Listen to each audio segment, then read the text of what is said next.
Hoje é o nosso culto especial de Santa Ceia do Senhor. E eu, sem perder tempo, né? Os avisos nós vamos dar aqui no final, né?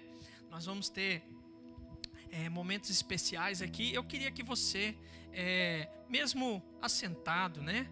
Abrisse comigo a sua Bíblia no Evangelho. Hoje nós vamos ler um trecho do Evangelho. O Evangelho de Marcos, capítulo de número 14. Quero ser breve aqui para compartilhar uma palavra que tem ardido no meu coração. Amém? Acho tão lindo esse som de Bíblia. Podia ter um CD, né, com som de Bíblia, né, folheando, né? Pastor, eu creio que todo pastor ia dormir bem à noite, né, pastor José?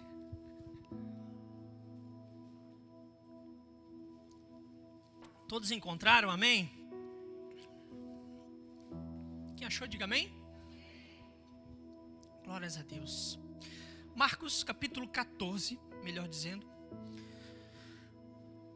Vamos ler do verso 3 em diante. Amém?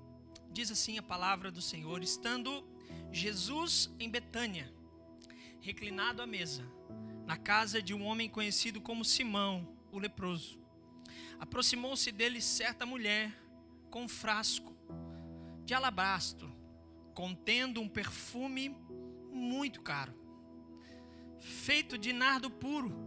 Ela quebrou o frasco e derramou o perfume sobre a cabeça de Jesus.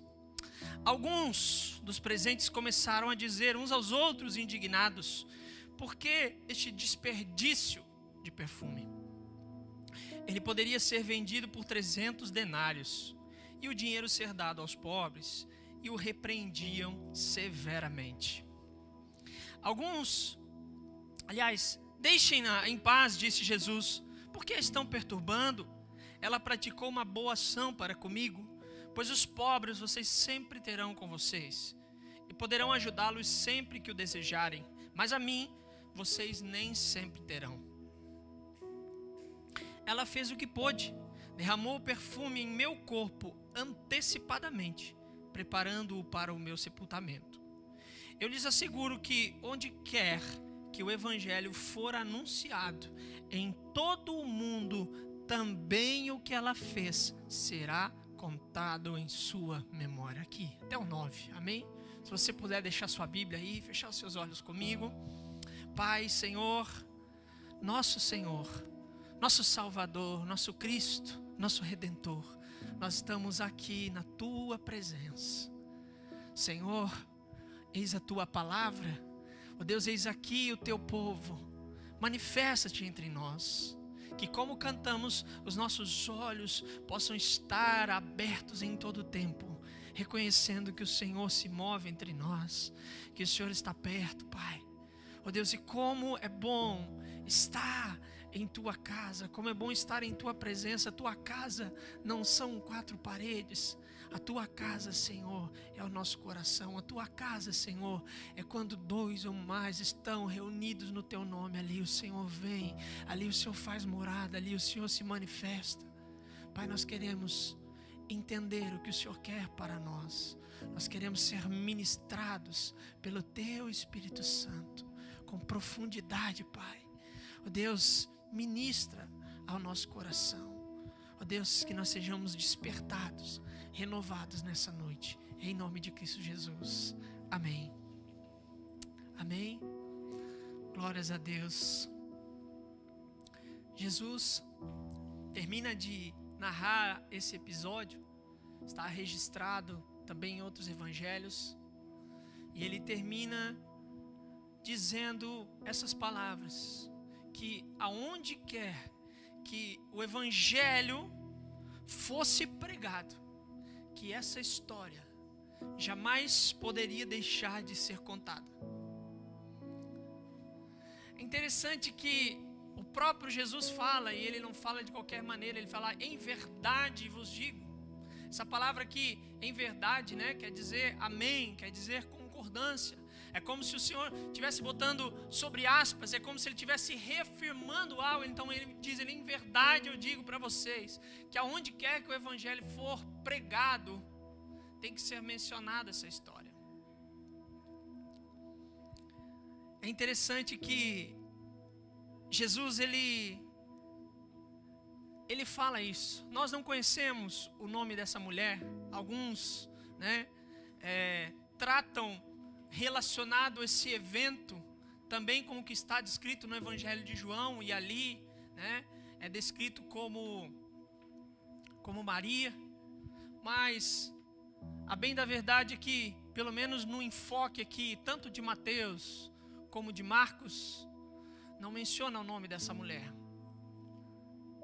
E Jesus, ele abre os nossos olhos, ele fala com os que estão presentes ali, e ele praticamente ordena que essa mensagem fosse pregada aonde quer que o Evangelho chegasse. Eu fico me perguntando, por que Jesus fala sobre isso?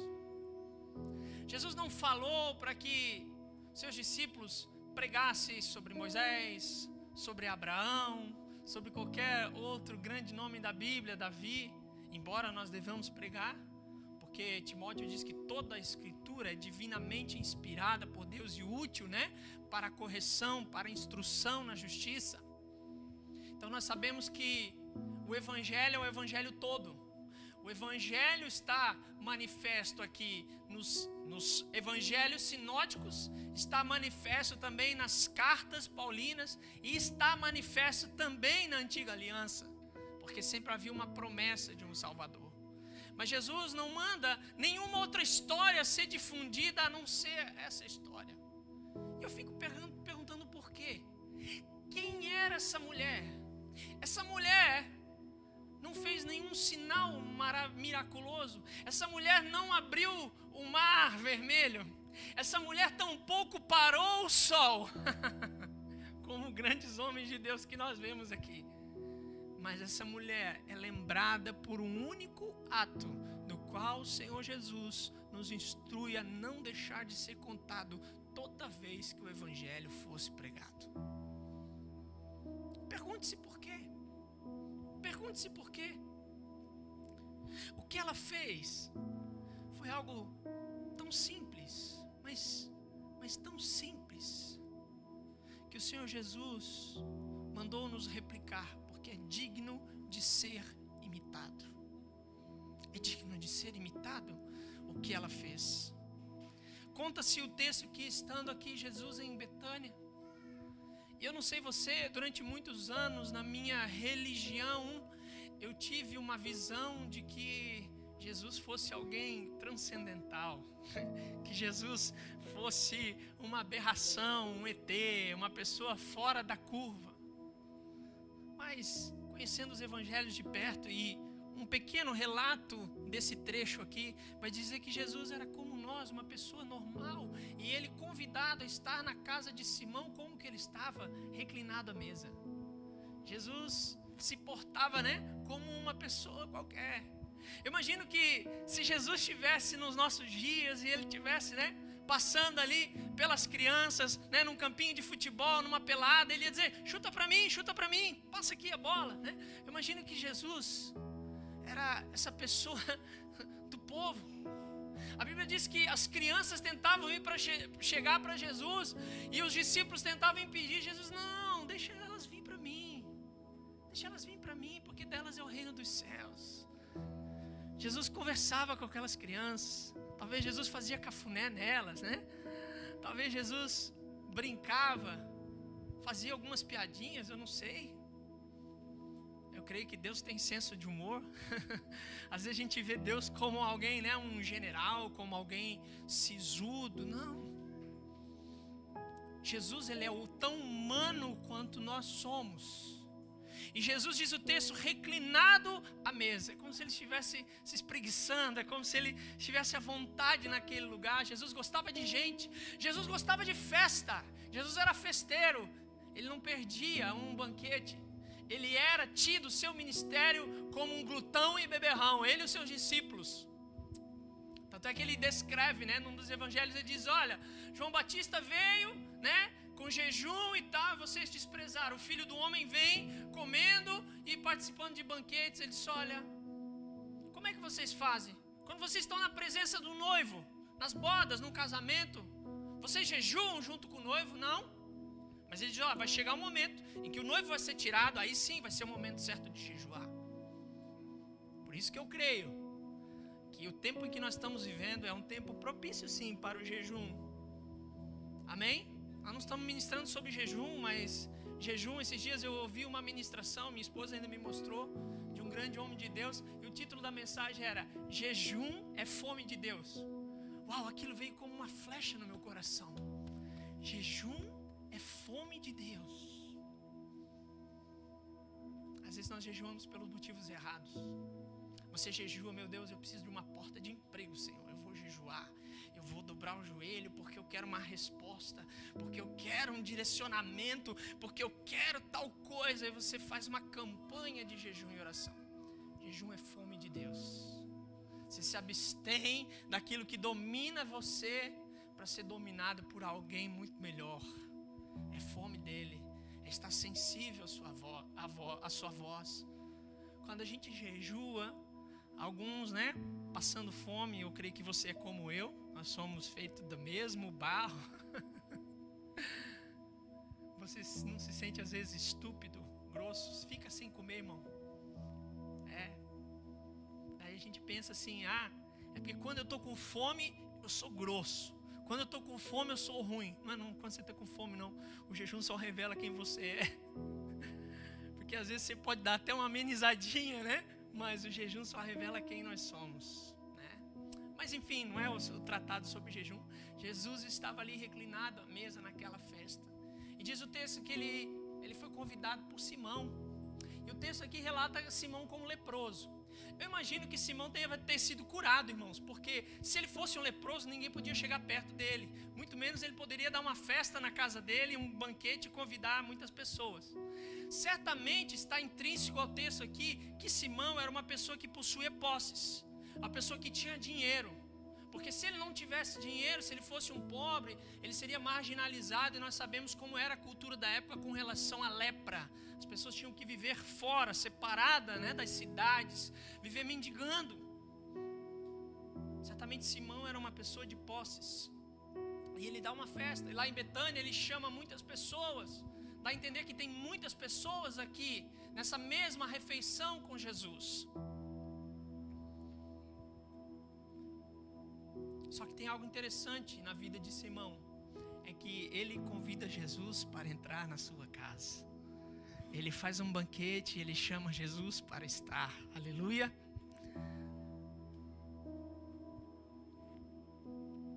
Aí Jesus, estando na casa de Simão, reclinado à mesa. Jesus era alguém como nós. Sabe, às vezes as pessoas vivem uma religiosidade e eu acho que nessa noite o que Deus quer falar conosco é para nos confrontar, para quebrantar a nossa religiosidade. Tem pessoas que têm dificuldade de orar se não for de joelhos, tem pessoas que têm dificuldade de orar se não for dessa forma, às vezes fazem orações tão bonitas, né? Senhor, eterno Deus, grandioso Pai, nós entramos na Tua presença.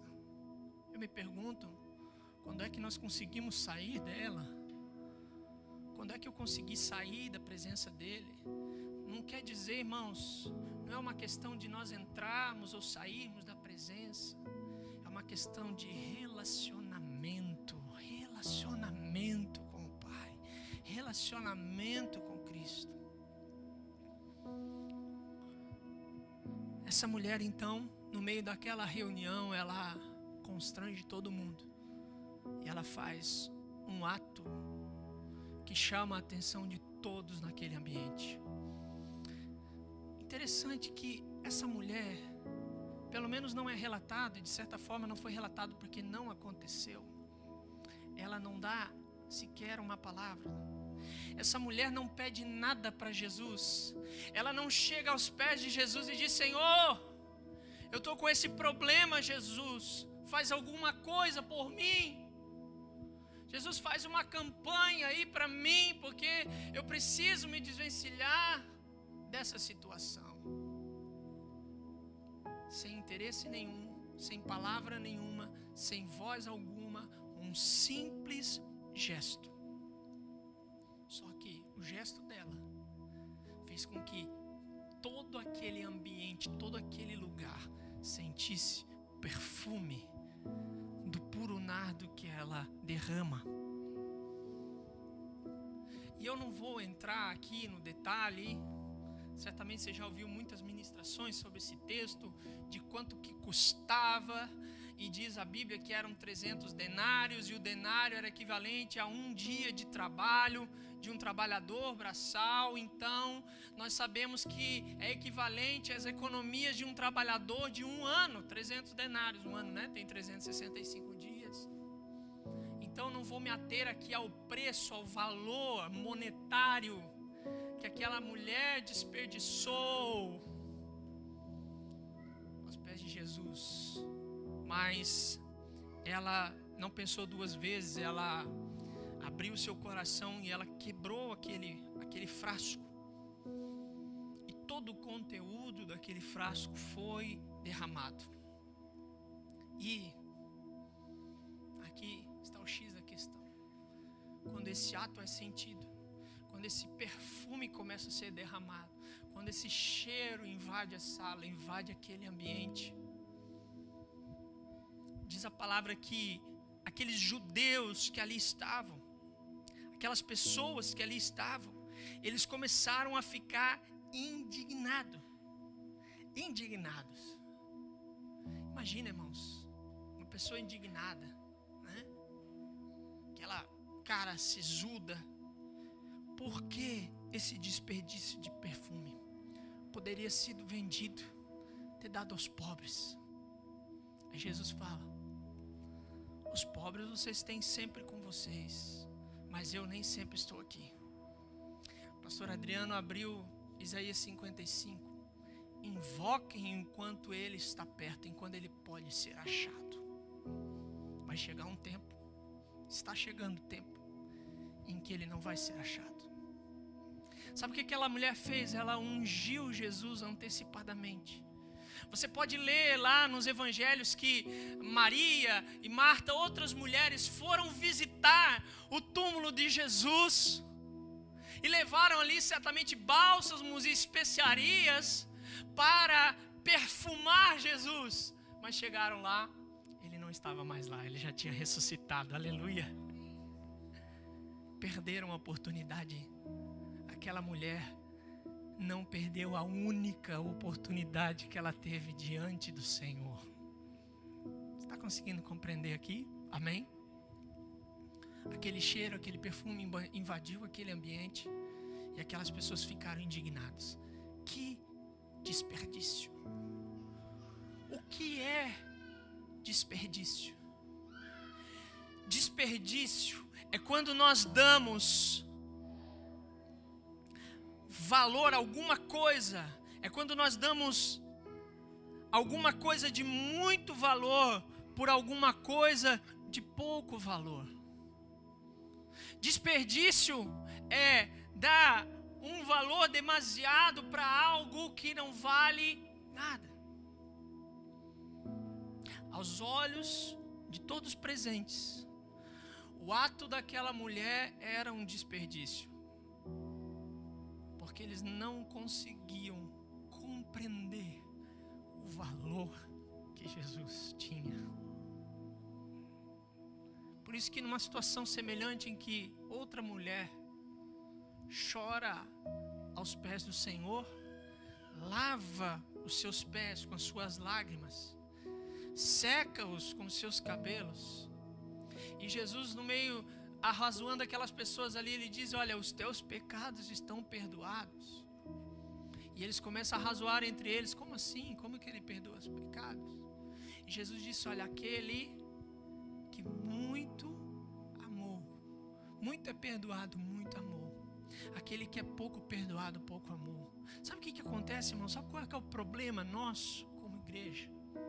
E muitas vezes nós entendemos para a religiosidade é que nós já nos entendemos, já nos sentimos como perdoados.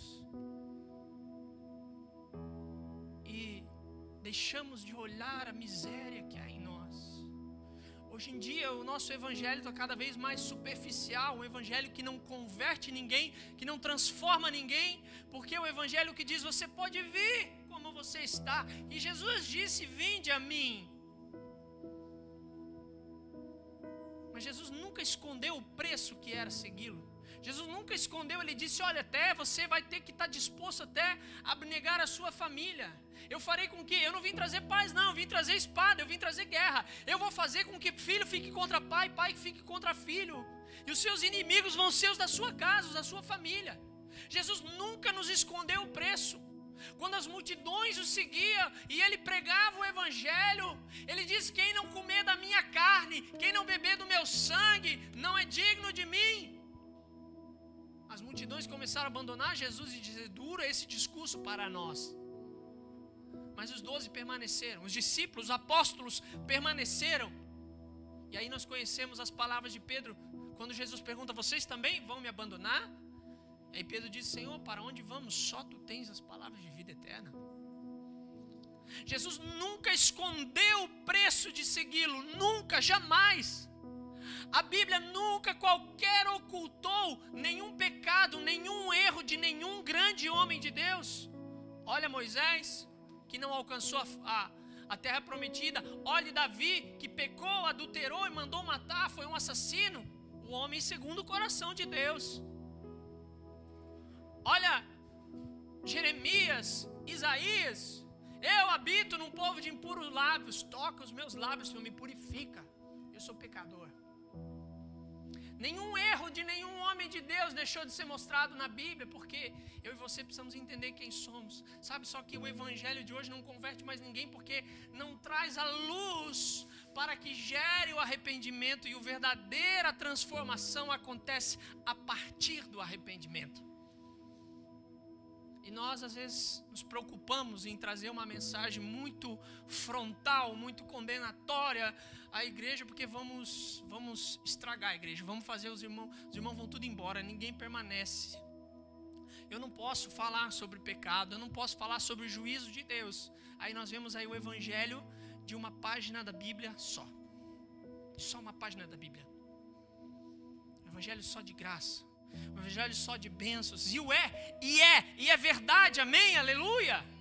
Deus tem promessa para nós, Deus tem bênção para nós, mas a maior bênção que temos é ter a sua presença, porque por mais dons que temos em Mateus lá, no capítulo 5, aliás, no capítulo 7, o Senhor fala: nem todo que me diz Senhor, Senhor entrará no reino dos céus, mas aquele que faz a vontade do meu Pai que está nos céus. E muitos vão dizer naquele dia: Senhor, eu expulsei demônios, eu preguei em teu nome, eu fiz maravilhas. Eles vão dizer: eu não vos conheço, porque tudo que vocês fizeram longe de mim, sem a minha companhia, sem estar comigo, fizeram por vocês mesmos. Vocês não tinham relacionamento comigo. É como se Jesus dissesse isso, irmãos.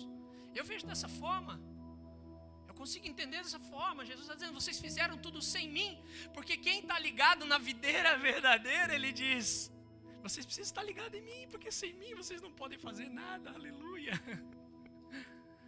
Sabe, queridos, precisamos entender esse evangelho. E sabe, o evangelho verdadeiro, ele é tido pelas pessoas como um desperdício.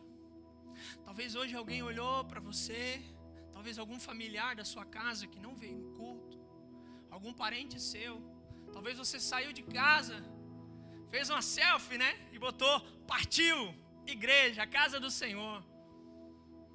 Aí alguém olhou: que desperdício. Você é tão jovem. Olha para esses meninos aqui, esses jovens, a Laura, o Rafinha, tocando aqui. Meu Deus, algum pode pensar: que desperdício. Tanto talento, a vida toda pela frente, para estar na igreja, gastando na igreja. Alguns olham para o seu comprometimento, para o teu serviço na casa de Deus e dizem: que desperdício. Sabe por quê? Porque eles não reconheceram o tamanho da importância que Cristo tem para você. Não é um desperdício. É um desperdício você atribuir, gastar algo de muito valor com quem não tem valor nenhum. E a palavra trata sobre isso quando ela diz: é jogar pérolas aos porcos. Sabe, toda atitude radical, desprendida de amor e devoção a Deus vai ser tida como um desperdício.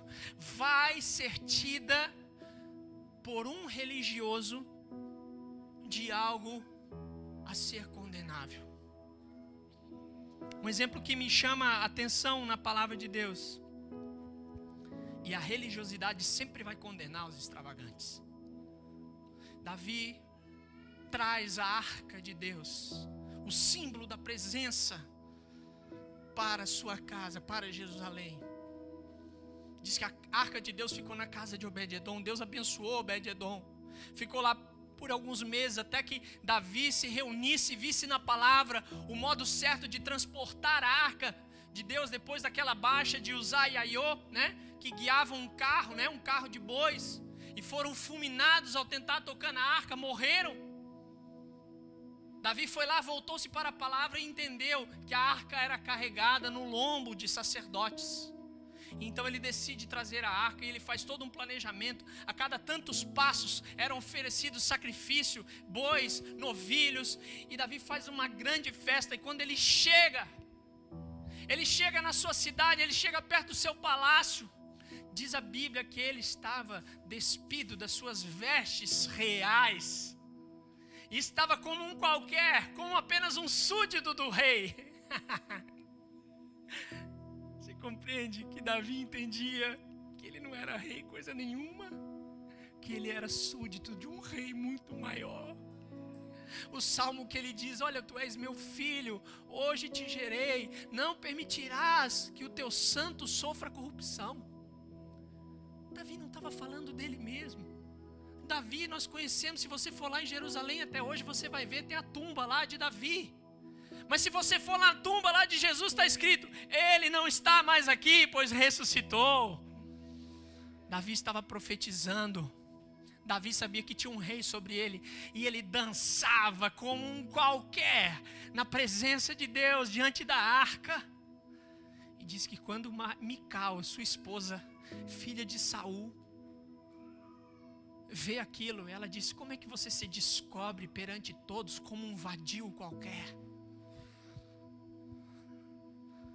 Mical não sabia valorizar o que era aquele momento. Mical não sabia valorizar o que era a presença de Deus para aquela nação, para aquele tempo.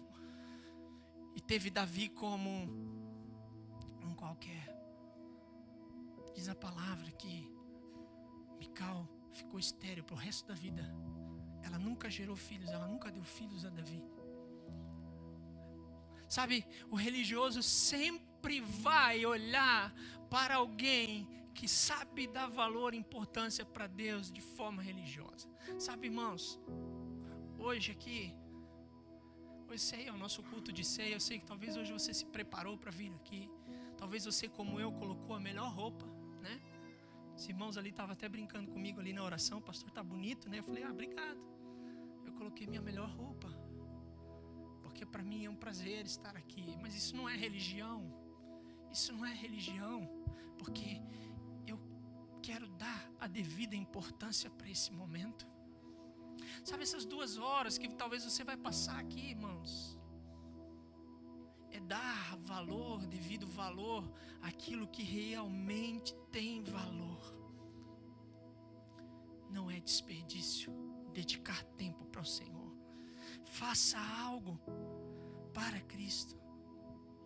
O Evangelho serve exatamente para nós entendermos qual é o valor de Jesus na nossa vida. Eu te pergunto: qual é o valor de Cristo na sua vida? Ele é apenas alguém que você lembra dele, pensa dele no momento da tribulação, do sofrimento, da dor? Ele é alguém que você decide honrá-lo uma vez por semana, numa reunião qualquer? Ou ele é alguém digno de custar o que custar?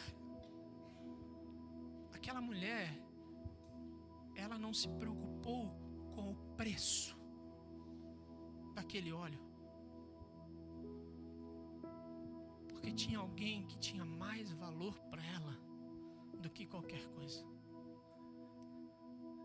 Sabe, às vezes as pessoas têm uma visão romântica de Atos capítulo 2, quando os discípulos vendiam as suas propriedades, depositavam aos pés dos apóstolos.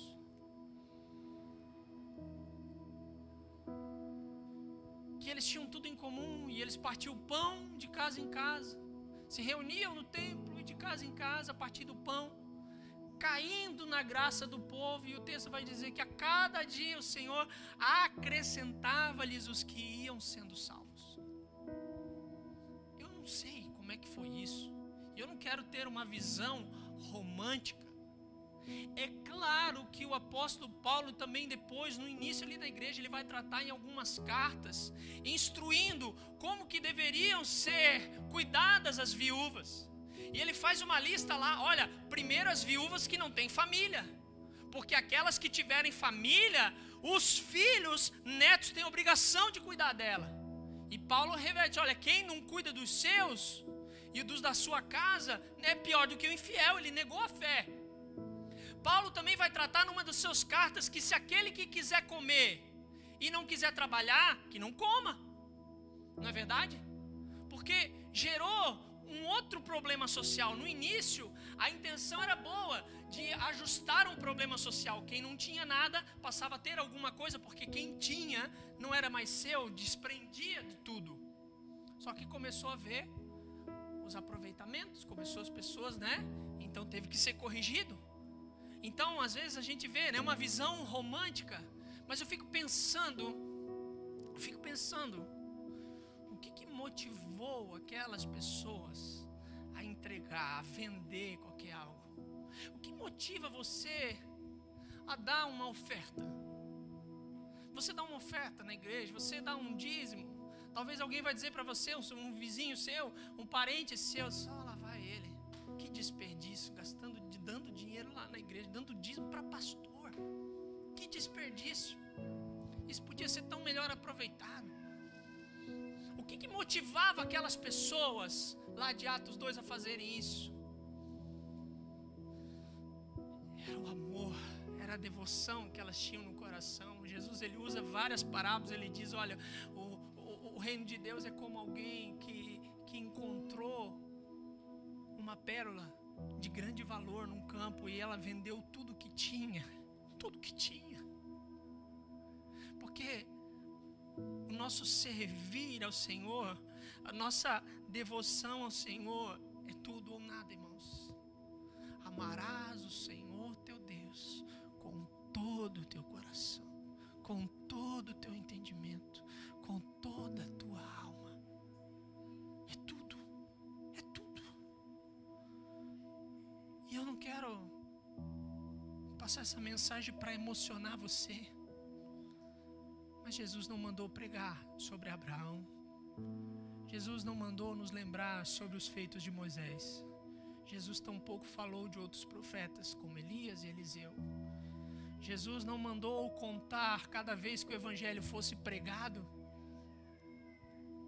dos grandes feitos dele ou de João Batista ou de nenhum outro homem da palavra de Deus. Mas essa mulher que nós não sabemos o nome, ele diz, em verdade eu digo que onde o evangelho for pregado, precisa contar essa história. Amém? O que essa mulher fez? Ela nos deixou um exemplo. Ela nos deixou um exemplo de amor. Jesus, para ela, era digno daquele perfume. O quanto Cristo, o quanto Jesus é digno do seu tempo. O quanto Jesus é digno da sua devoção. E eu quero parar aqui. Eu usei esse exemplo quando aquelas mulheres, quando Jesus havia morrido, e elas vão lá visitar a tumba dele, né? Ali com as suas especiarias, talvez para embalsamar, talvez para lavar, cobrir o corpo de Jesus de perfumes, de óleos. E Jesus não estava mais lá. Passou a oportunidade. Queridos, eu e você só temos uma oportunidade. Eu e você não podemos fazer nada a respeito do nosso ontem. Eu e você não podemos fazer nada a respeito do nosso passado. Eu e você não podemos fazer nada sobre amanhã. Eu e você não sabemos se amanhã nós vamos estar vivos ou não. Só tem um dia que eu e você podemos fazer alguma coisa, e esse dia se chama hoje. Hoje. Nós só temos uma oportunidade que se chama hoje. Hoje. Olha para o irmão que está do seu lado, diga para ele: você só tem hoje. Você sabe se vai viver amanhã? Do ontem eu e você não podemos fazer mais nada. Esteja disposto a gastar a sua vida por algo que valha a pena. O Francis Chan, ele tem uma frase que ele diz o seguinte: a pior de todas as coisas para o homem é ser bem-sucedido em algo que não importa. Sabe, hoje, com o avanço da internet, hoje você entra aí nas redes sociais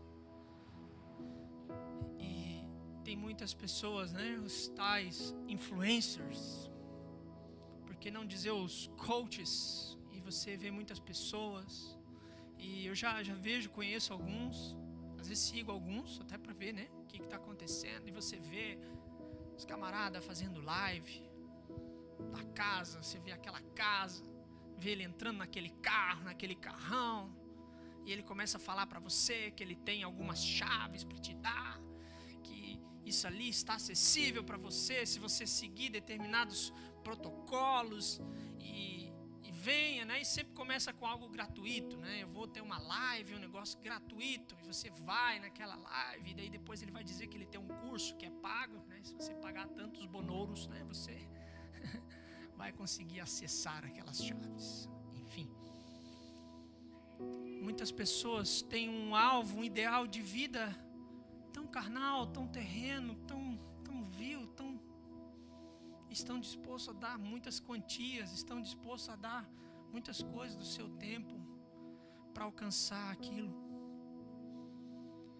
Só que, o que importa? O que te importa? Jesus, ele usa numa outra de suas parábolas, ele diz: olha, teve um homem que ele começou a ver as suas riquezas, e ele não tinha mais onde guardar, então ele começou a destruir os seus celeiros e fazer celeiros maiores para juntar mais. Aí o Senhor conta: louco, essa noite te pedirão a tua alma. Para quem que você vai dar tudo isso? Para quem vai ficar? O que você vai fazer com isso? Aonde vem o texto que nós conhecemos de que adianta o homem ganhar o mundo inteiro e perder a sua alma? E como eu falava, Francis Chan, ele diz: o maior problema do homem é ser bem sucedido em algo que não importa. É bom você ser bem sucedido, é ótimo, mas que seja um plano de Deus para a sua vida. Amém? Oxalá que seja eu bem sucedido como um pastor aqui nessa terra, como um homem de Deus aqui na terra, que assim seja. Mas oxalá que seja a vontade do Senhor para mim, porque eu posso ser um grande pastor, um mega pastor, até dessas church aí, né? Posso vir no próximo culto aí com uma calça um pouquinho mais apertada, uma camisa mais floral assim. Quem sabe a gente bota até mais cadeira, né? Vai vir mais gente, tô brincando. Mas se não é isso que Deus tem para mim, não valeu nada. E se eu se Deus tiver para mim ganhar uma vida, se Deus tiver para mim ganhar essa família aqui, ó, essa casa, a minha esposa, os meus filhos, tá bom. Se eu ser bem sucedido naquilo que importa para Deus, já valeu a pena. Já valeu a pena. Já valeu a pena. Sabe? Eu não estou desestimulando você a perseguir, a correr atrás dos seus sonhos, a procurar ser bem sucedido na sua profissão, naquilo que Deus te chamou. Aleluia, é nossa obrigação, porque a Bíblia diz que nós somos sal da terra e luz do mundo, e eu entendo sal e luz como influência, amém? Como influência. Eu me lembro o meu pastor dizer, né? O pastor Joel, ele pregava sobre isso, ele diz, olha, você lá na sua sala, você precisa ser o melhor aluno lá da sua sala. Lá no chão de fábrica, lá no seu serviço, você precisa ser a pessoa de referência lá. E ele está certo, e glória a Deus por isso. Mas querido, a custo do quê? O que é mais importante? Amar ao Senhor não é perca de tempo, não é um desperdício. Hoje à noite nós vamos celebrar a ceia do Senhor. A Santa Ceia é um tempo de renovação, é um tempo de realinhamento, é um tempo de renovar a aliança. Acho tão interessante quanto o apóstolo Paulo ele trata com os irmãos coríntios sobre o problema que eles tinham, e os ajuntamentos deles eram um problema, não era bênção, era maldição, era um problema, porque uns chegavam, outros comiam demais, outros ficavam sem comer, era uma bagunça, era uma briga. E ele teve que tratar, então ele escreve para nós lá, 1 Coríntios 11, ele diz, olha, eu recebi do Senhor o que ensinei a vocês. E ele fala, ele relata a última ceia de Jesus, que o Senhor Jesus tomou o pão e deu graças e partiu e disse, olha, tomai e comei, isto é o meu corpo que é partido por vós. Da mesma forma, né, ele deu o cálice, eles cearam, ele disse, olha, participem do cálice, porque esse cálice é o cálice da nova aliança no meu sangue. Todas as vezes que comerdes ou beberdes, anunciais da morte do Senhor até que Ele venha. Aí ele começa a falar, cada um agora, examine o seu coração, examine-se a si mesmo. E a gente sempre para aqui, né? Examine-se a si mesmo. Poxa, não, deixa eu me examinar, porque talvez eu achei algum pecado e eu não vou conseguir participar da ceia. Querido, se for assim, nenhum de nós pode participar da ceia, porque nenhum de nós pode dizer que não tem pecado. Ah, porque essa semana eu briguei com a minha esposa. Essa semana você não brigou, glória a Deus. Essa semana você não brigou, então você pode tomar a ceia. Sabe, irmãos, quando está falando examine-se, ele diz examine-se, então coma do pão e beba do cálice. Sabe o que está dizendo para nós? Está dizendo o seguinte, olha, é como se dissesse assim, é o que eu entendo, tá bom, irmãos? Não estou reescrevendo a Bíblia, não. O que eu entendo é o seguinte, realmente eu sou um caquinho velho mesmo. Realmente eu não tenho condições, eu não posso participar dessa mesa mesmo, né? Mas não é eu, é graça. É o sangue que Ele verteu por mim.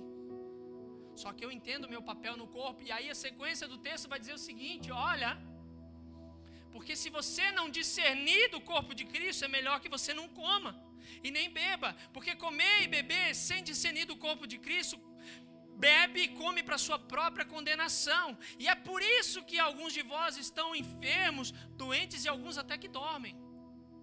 Sem discernir. Eu preciso discernir, eu preciso entender realmente. Eu sou parte desse corpo, por isso que eu participo da mesa, eu sou parte desse corpo. Mas eu preciso da graça, eu preciso de um Salvador. Todos os dias da minha vida eu preciso. Eu reconheço quem eu sou no corpo. Eu reconheço que eu sou o corpo de Cristo. Eu reconheço que tem uma parte que a mim me confere. Santa Ceia não é um prêmio para quem foi obediente, né? Talvez lá no seu serviço é assim, né? Se você não faltar, nenhum dia do mês você ganha um sacolão lá, né? Você ganha alguma coisa. Aí você acha que, né? Eu não estou estimulando a você a cear ou não cear, não é isso, queridos. Mas examine, veja o profundo do seu coração. E hoje a palavra é o seguinte, é para nós avaliarmos que grau de importância tem Cristo na nossa vida? Sabe, o seu servir, como eu falei, alguns podem dizer que é um desperdício. Os irmãos estarem aqui servindo, outros cuidando lá fora, outros vieram aqui e limparam. Eu estou preparando a mensagem desde ontem, estou a semana toda preparando. Ontem tirei praticamente o dia para orar, para buscar o Senhor. Não é um desperdício. Não é um desperdício. Desperdício é aquilo que não tem nenhum valor. Gastar tempo, gastar dinheiro, gastar com algo que não importa. Jesus deve importar tudo para nós.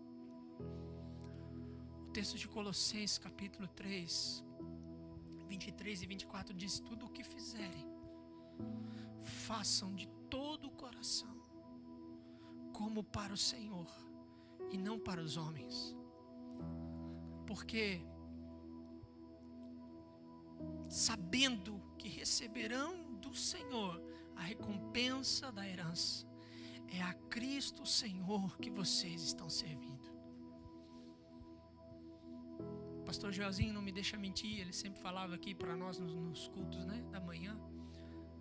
Ele dizia que um certo irmão lá se converteu através do ministério de Lutero, né? Eu acho que foi de Lutero. E aquele irmão era sapateiro, e um dia ele chegou para Lutero: Lutero, olha, eu me converti, agora o que eu devo fazer? Será que eu devo entrar num seminário, estudar, para mim ser um pastor como você, e pregar o evangelho? Ele falou: o que você faz? Ele disse: eu sou sapateiro. Então ele disse: olha, faça os melhores sapatos, como você nunca fez, e cobre um preço justo por eles. Sabe, está relacionado com essa palavra. Tudo o que fizerem, eu não sei o que Deus colocou nas suas mãos para você fazer, mas faça como se fosse para o Senhor, de todo o coração, não aos homens, sabendo que nós receberemos do Senhor a recompensa da herança. É a Cristo o Senhor que servis. A palavra vai dizer lá nos evangelhos que um copo de água dado para um servo dele já tem galardão dos céus. Aleluia. Eu quero meu galardão, servir, é a recompensa. Não é agora terrena, ela é celestial. Amém? Como eu falava, Santa Ceia é um tempo de renovação, de realinhamento, de renovar a aliança. É um tempo de nos comprometermos novamente com o nosso chamado. Queridos, nós temos orado aqui como igreja que esse é um tempo que nós precisamos crescer como igreja. Esse é um tempo que nós precisamos ganhar almas como igreja, cuidar de pessoas, apacentar, discipular pessoas. Nós colocamos aqui um alvo, um objetivo para nós caminharmos diante disso. Por quê, queridos? Porque almas e vidas é o que está no coração de Deus. É o que está no coração de Deus. A gente está brigando às vezes por pouco. A gente está brigando por posição, por reconhecimento. Às vezes a gente está brigando porque quer ser parte de uma escala, porque quer fazer ou porque não quer fazer. Sabe, às vezes a gente está brigando pela temperatura do ar-condicionado que não está boa, ou pela cadeira da igreja, ou pelo som que poderia ser assim, ou que poderia ser assado. Não, queridos. O que está no coração do Senhor são almas, são vidas. Cristo tem importância para você? Amém? Tem ou não tem? Então, gastar a sua vida não é um desperdício.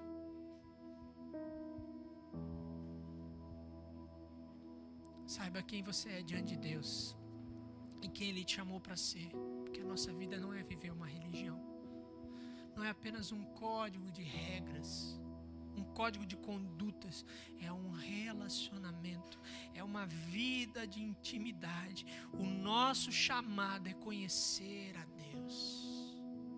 Amém?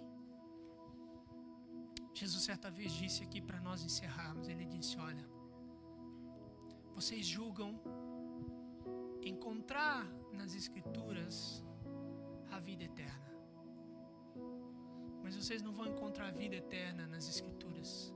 Vocês vão encontrar a mim nas Escrituras, porque as Escrituras testificam de mim. Aí Jesus diz: E a vida eterna é o quê? O que é a vida eterna? Você já pensou, parou para analisar? O que é a eternidade? É viver incontáveis anos. O que nós vamos fazer? Incontáveis anos. Jesus disse que a vida eterna é que me conheçam. Você não vai fazer outra coisa na sua vida a não ser conhecer a Deus. É isso que eu e você vamos fazer na eternidade. Por isso que para Enoque não houve início de dias, mas não houve fim de dias, porque Enoque andou com Deus, andava com Deus. E Deus disse: Enoque, você está aí todo dia comigo, eu estou todo dia contigo, a gente caminha junto, faz o seguinte, pula para cá, fica mais aí não, a gente está tão íntimo aqui, está tão bom, tão agradável, vem para cá. Aí Enoque não foi mais achado, diz a Bíblia que ele foi transladado. É isso que Deus quer conosco, um relacionamento. Amém? Se coloca de pé. Eu quero orar por você nessa noite. Eu quero que você se faça essa pergunta: qual o grau de importância tem Cristo para você? Que grau de importância tem Cristo para você? Deixa eu te falar uma coisa. Nós não cremos mais que essa estrutura clérigo-sacerdote, nós não cremos mais que alguém chamado para ministrar ao Senhor é somente um pastor, um evangelista, um presbítero. Nós não entendemos mais assim. O Senhor vem buscar um corpo, o Senhor vem buscar uma noiva. Então você também tem um chamado, amém? Nós somos um reino de sacerdotes para Deus. Muitas vezes nós queremos terceirizar o serviço, é verdade, né? Como o povo com Moisés lá, viu a nuvem, viu os trovões, diz: Moisés, vai você lá. Moisés, nós terceirizamos o serviço, vai você por nós lá. Fala lá com Deus, traz a revelação lá para nós. Mas Deus nunca quis isso. Deus quis uma nação santa, uma propriedade exclusiva de Deus. Deus te chamou também. Mas qual é o grau de importância? Qual é o grau de importância que Cristo tem na sua vida? Feche seus olhos agora.